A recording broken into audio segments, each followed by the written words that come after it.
are live and in living color. But what is you doing, baby? She's messing up stuff, like just in the way. But it's all good. Hey, y'all. Hey, I just came on here for a second because I actually wasn't planning on going live today. But per a phone call and conversation that I was having with one of my big brothers, and just talking about, being a servant leader, right? Even doing it tired, doing it scared, doing it just because you know it needs to be done. But when I got to thinking, and as the conversation progressed, we started talking about the lies that people tell us and the lies that we believe about ourselves, even in situations that we know the thing that the person is saying is totally fallacious. But we give them the power and the validation of them being the one to tell us how awesome we are or are not. So I just want to let y'all behind the black curtain just for a minute. So as we were having this conversation, and I was thinking about me growing up as a kid, and many of you know me I'm from Memphis, and I'm from North Memphis to be specific. And in our neighborhood, it was full of gangbangers and drug dealers and prostitutes and robbers and alcoholics and drug users. I mean, you name it. It literally was the worst of the worst. And in that, you start to think this is normal, right? Because growing up as a kid, you don't know that what you're seeing in your neighborhood isn't safe, or you don't know that the things that's going on ain't right. You just living day to day, free willy nilly, until one day the bullets start flying.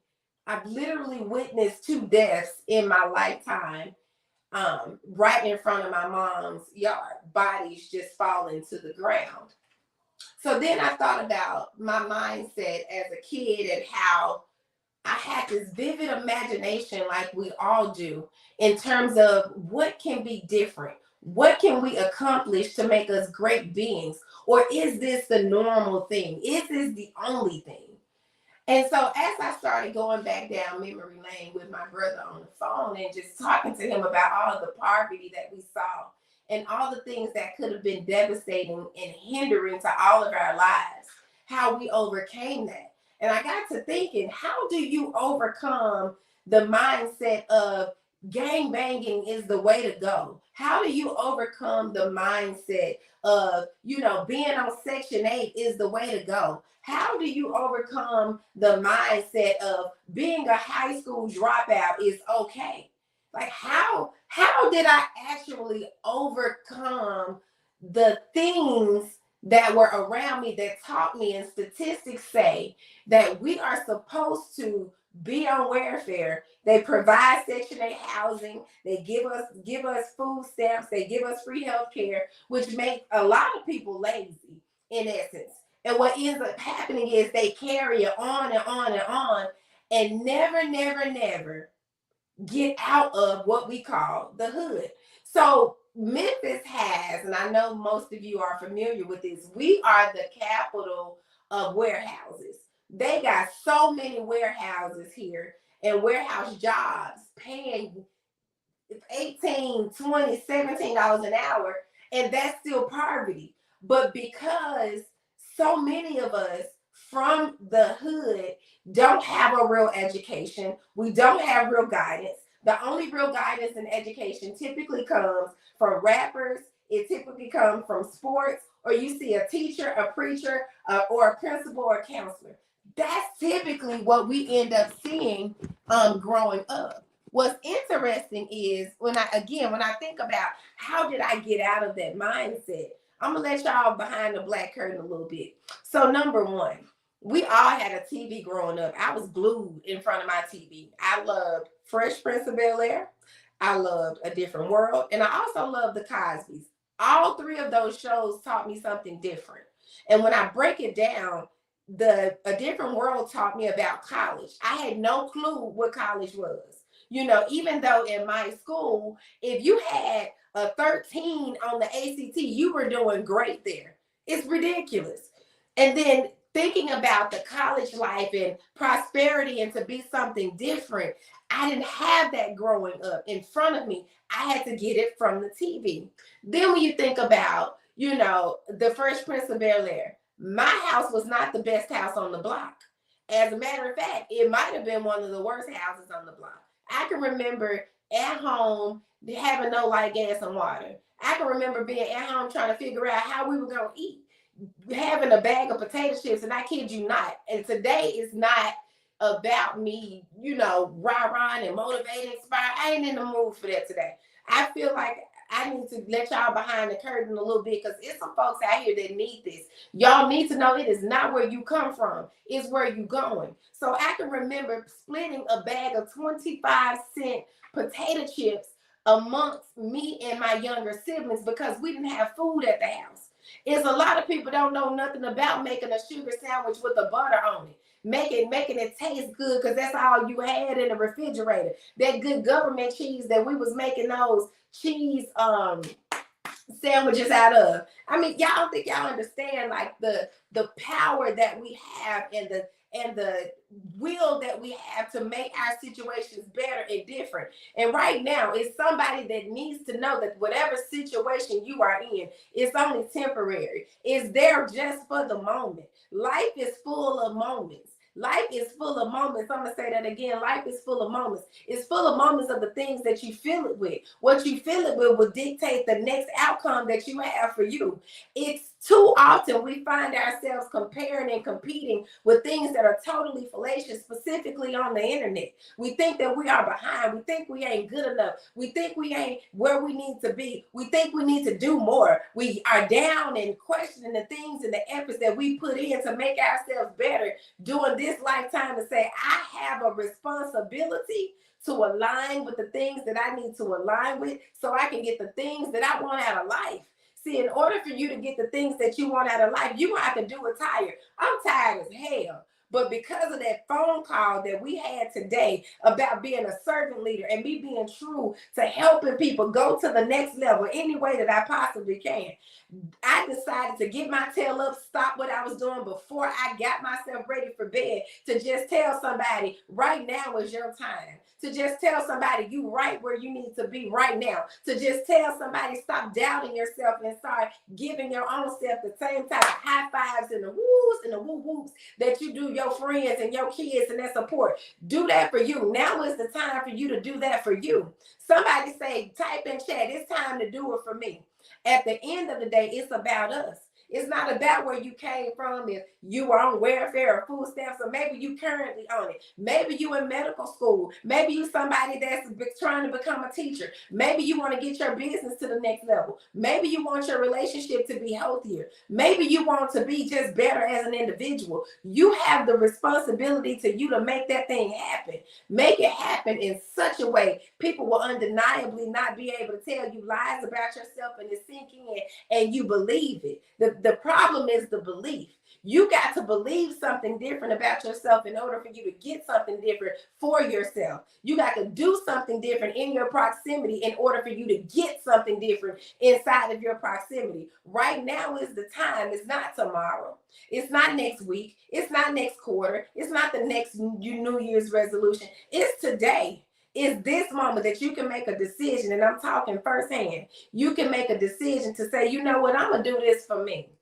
I'm going to do this for me. I'm going to make sure I do everything in my power and beat every statistic that the government, that the school teacher, that society say that I am supposed to be. I'm a living witness that to beat the odds is very possible. You don't have to be in poverty. And I'm not just talking about financial. I'm talking about mental poverty. It's a lot of people that are in mental poverty because they don't understand their own power. When you understand your power and you align with that thing that is for you, is nothing that can stop you. And then and only then will you become unstoppable. I want you to be unstoppable, and I want you to reach the highest form of prosperity that you thought you couldn't even reach.